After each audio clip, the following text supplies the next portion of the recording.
From the New Arts and Media Studios in Milwaukee, I'm Charles Purcell. This is The Log. Well, I've been holding off telling you the news. I guess I'm ready to tell you. Looks like I'm going to be in the belly of the beast. I will be covering the Republican National Convention in Milwaukee. I haven't... The reason I've been reticent about telling you is I haven't got my credentials officially yet, but it seems like it's all in order. Under the auspices of the Pacifica Radio Network, I've been hired to be one of their reporters. So, wish me luck. Yeah, I'm gonna be in the middle of it. And man, have I got mixed feelings. I mean, of course, it's historic, that's for sure. It's historical. I'm never quite sure the correct usage of historic versus historical. Maybe one of you grammarians out there can set me straight. But yeah, so I'm going to be there. I need some advice. What would you how would you tell me to approach this?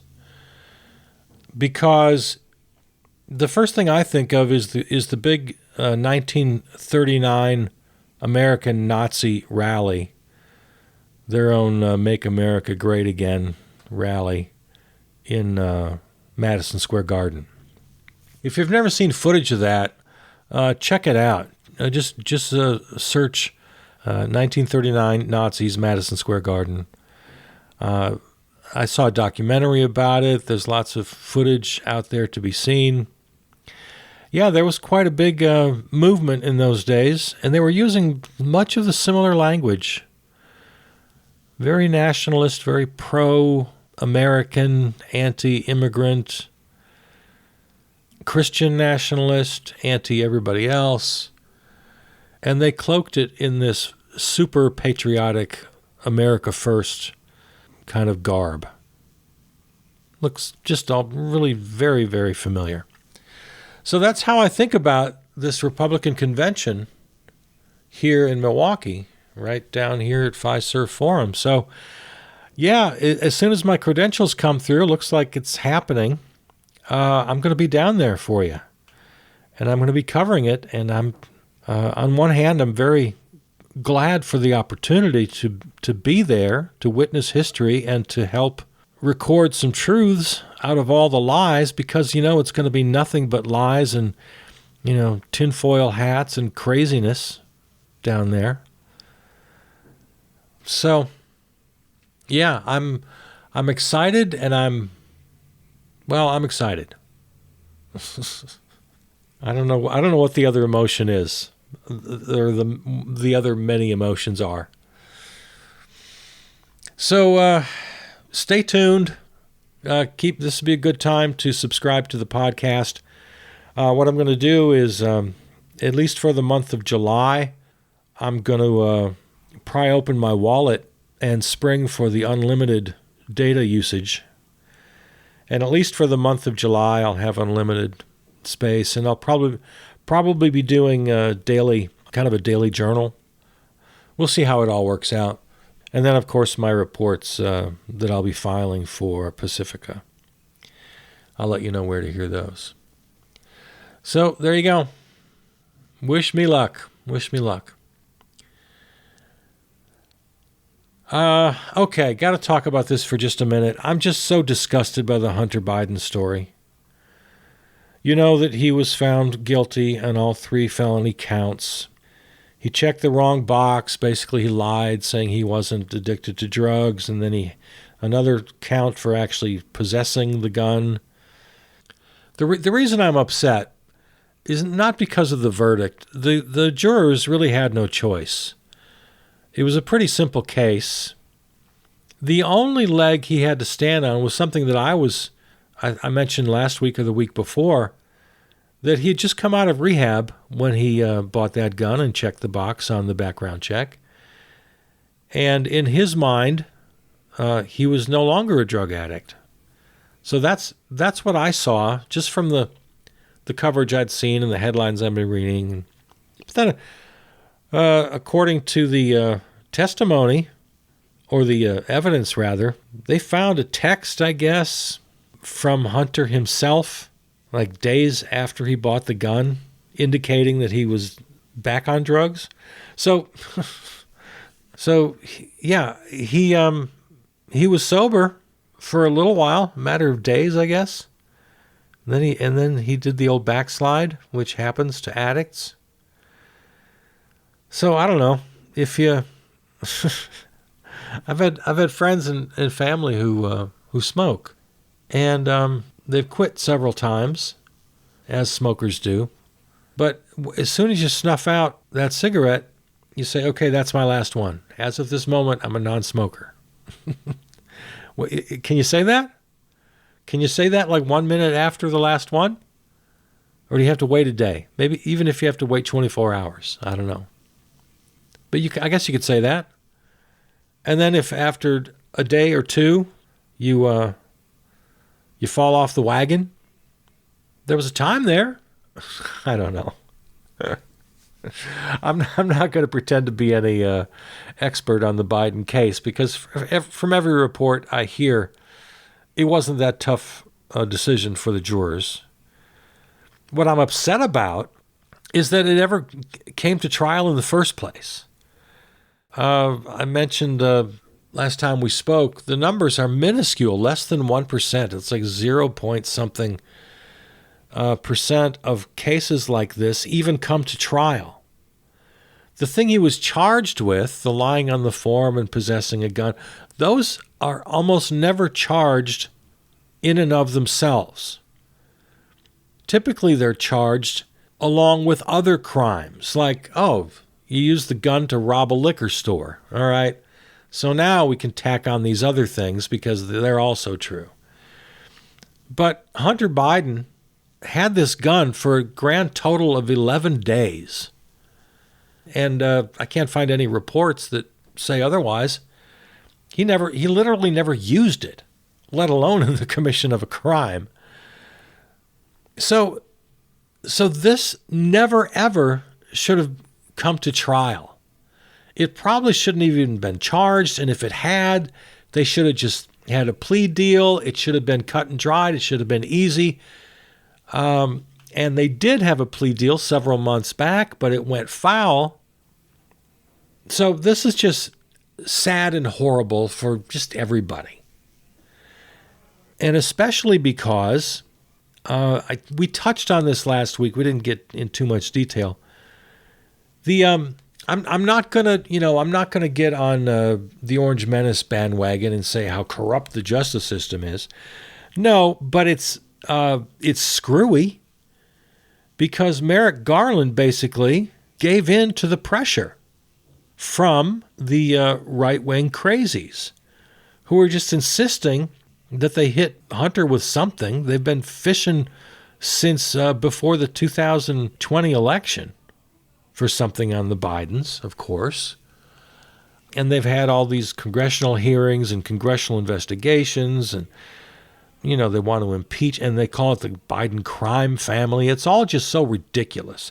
It's tinfoil hat stuff. All the work they've done, they haven't found anything. Because they can't find anything. But the pressure was on. And Merrick Garland and the Democrats generally have to always be just going out of their way to kowtow to this pressure. Oh, look how fair we are. We're gonna charge the president's son. See how fair we are? So everybody's at fault for very different reasons. It's just, the Hunter case just really, and there was no way to win after the verdict. If the verdict had come back not guilty, the right would have gone insane. But it came back guilty, and they still went insane, just in a different way. Oh, and some of the stories are so ridiculous. Like Joe set up his own son to create a distraction against something or other. They just got 100 different reasons why this not only doesn't prove that the Joe Biden Justice Department isn't crooked. In fact, they twist it to somehow say that this is proof that it is corrupt. I don't know how they do it. Their logic is, well, and all of them, just all of them, the whole Republican Party. That's why going to this convention is, I feel like I'm covering the Nazis of 1939 in Madison Square Garden, because that's how they're acting. They just lie. They abuse their power. So, yeah, the Hunter Biden thing just does not make me happy for a lot of reasons. I don't blame the jurors. They didn't really have a choice once they were sent off to deliberate. It's like, well, okay, there it is. But it never should have happened. And now he's going to be up for the. He's got another case coming, several counts. I don't know how many on taxes that he didn't pay.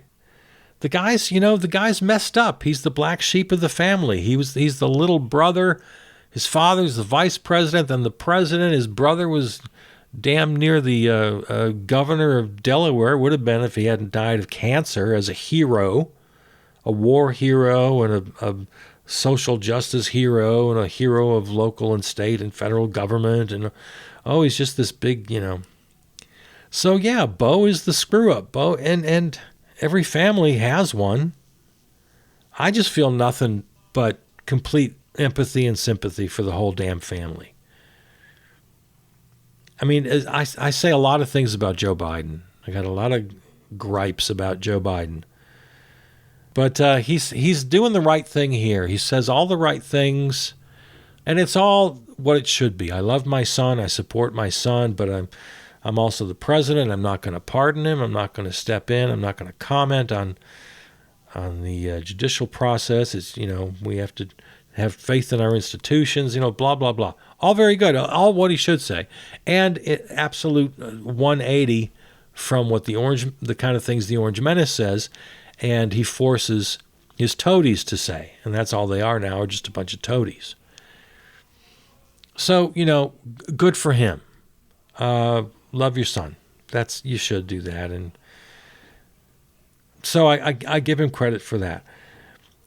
For all the complaining I do about Joe, I think he's genuinely a good person. I think he loves the country. I think he loves his family. I think he's trying to do the right thing. Even in Israel, God, it kills me to say it. We'll get to that in a minute. We got to talk a little bit about that today. All right. Well, are we done with this? I'm done with this. So, Hunter Biden will never own a gun again, and neither will the Orange Menace, because he's also a convicted felon. And, they can't associate. They can't hang out. They can't be friends. The Orange Menace and Hunter Biden can't associate because they're both felons. And you can't associate with criminals when you're on probation. So they'll never be friends. That's sad. Too bad. But yeah, Trump, he had to turn in, I guess he had 3 guns. He had to turn them in. Did you hear this? That reminds me. Apparently, felons can't have a liquor license in some states. Or I think the story I read in New Jersey, where his Bedminster Club is, I don't know about Mar-a-Lago, probably the same. Kind of innocuous language. You have to be of good character. You can't have something or other. But from what I hear, he might not be able to get a liquor license for his golf clubs because he's a convicted felon. So everybody have fun at Bedminster and Mar-a-Lago drinking your root beer. Some of these little side stories are so just wonderful. Golf is weird, though. The weirdest thing about golf, and this is really weird, it's the clubs. Not the sticks, not the clubs you hit with. It's the golf club. It's the venue.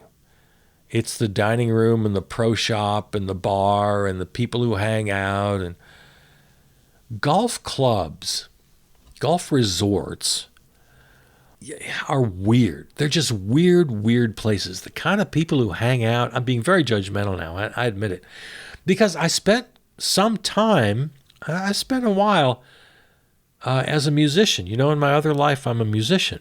At least I was. I'm kind of mostly retired now.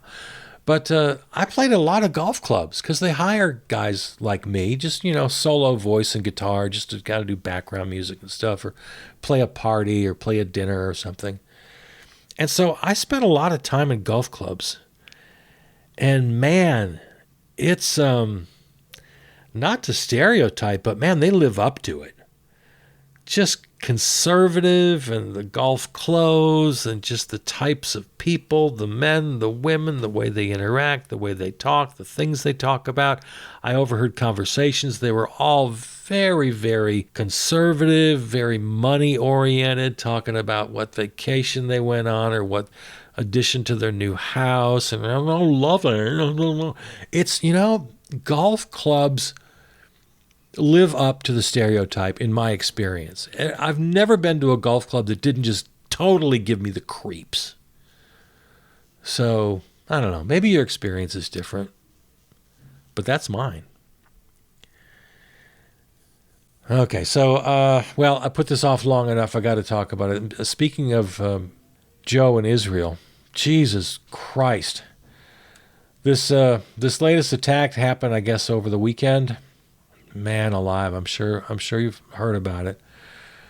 Over 274 Palestinians killed, and the big headline was 4 hostages rescued. The Israeli Defense Forces went in by air. First, they had drones, unmanned drones, firing at random, just They were dropping bombs. In come the guys with the rifles. This was a full-out attack, purportedly to rescue hostages. Now, yes, of course, Hamas uses human shields. Yes, that's what Israel keeps telling us. Okay, fine. Yes, they do. Sure, I'm not gonna deny that. But if you saw Dog Day Afternoon, they didn't just descend on that bank. They just didn't smash in the windows, guns firing. They didn't drop a bomb on the bank. No, there were hostages in there. I mean, I know it's a stupid analogy, but it's not really. I mean, Israel keeps saying, oh, it's tragic that civilians die. And then they also, rightfully, like I said, they point out the fact that Hamas, they set up their operations in civilian areas, and yeah, they do. But I don't know how you go from there to the decision that you just bomb the hell out of a whole neighborhood, kill 275 people, including 3 hostages, by the way. 3 hostages were killed in order to save the 4 hostages. It just doesn't make any damn sense. The UN has declared war crimes on both sides. I'm perfectly willing. See, this is the thing. When you criticize Israel, as I've been doing, along with many other people, it doesn't mean that we're defending Hamas. It doesn't mean that we're turning a blind eye. But there's a pretty big and obvious difference that you ought to realize, and that is that the American government and Joe Biden and Congress are not supporting Hamas. They're not sending them millions of dollars. They're not sending them 2,000-pound bombs like we're sending to the IDF. The U.S. label is all over these munitions, these last couple of attacks. There was one a week or two ago, the 45 killed at the school, and we thought that was horrific, and then right on the heels of that, 270.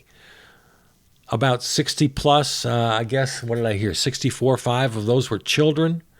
Another 700 injured. And yeah, U.S. labels are on those munitions.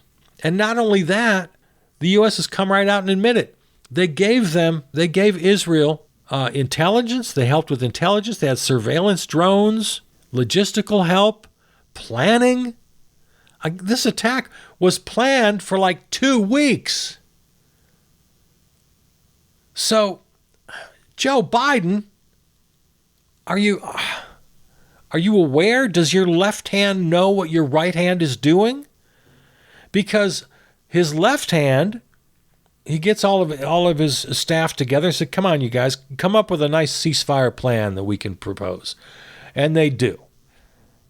And they propose a ceasefire plan. They call it the Israeli plan. Maybe they think that Netanyahu will like it better if they call it that. It's just also silly.